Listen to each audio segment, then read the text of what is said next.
Marinade light, toutes les recettes, on a très envie de découvrir avec Julia Durand. Quand le soleil est au rendez-vous, Bonjour mesdames. Bonjour. Nina invite ses copines à déjeuner. Ça va? Au menu, sa recette fétiche. Faites un vœu, c'est le premier barbecue. C'est vrai? Des brochettes de poulet marinées à la moutarde. Une recette simple qui ne lui a demandé que 5 minutes de préparation. Contrairement aux idées reçues, il n'est pas toujours nécessaire de laisser mariner les viandes, les poissons ou les légumes pendant des heures. Pour donner du goût et une touche originale à vos plats cet été, optez pour les nombreuses versions de marinade express.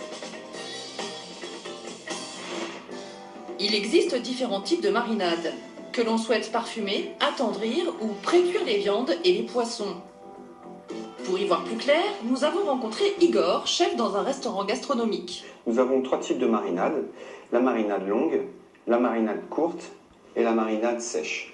La marinade sèche permet de poser un voile d'épices sur l'aliment pour apporter des saveurs et une cuisson généralement courte sur grille ou barbecue.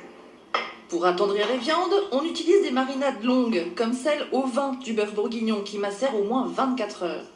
Et puis, il y a la marinade instantanée.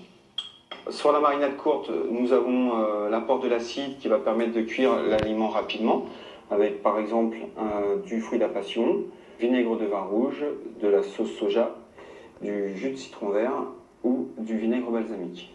C'est le principe du carpaccio. Mais il existe aussi des marinades courtes à base d'huile qui évitent que la viande ne dessèche au barbecue. C'est le type de marinade que Nina a choisi pour ses brochettes de poulet. Elle nous explique le secret de sa recette express. C'est une marinade express, donc c'est pas nécessaire de la laisser longtemps diffuser avec la viande. Donc je vais prendre 4 bonnes cuillerées à soupe d'huile d'olive, 3 bonnes cuillères de moutarde, des herbes de Provence et un petit peu d'origan, toujours pour avoir les saveurs un peu du sud. Voilà. Nina mélange le tout, il ne reste plus qu'à préparer la viande, couper quelques légumes, monter les brochettes et en 10 minutes, le tour est joué.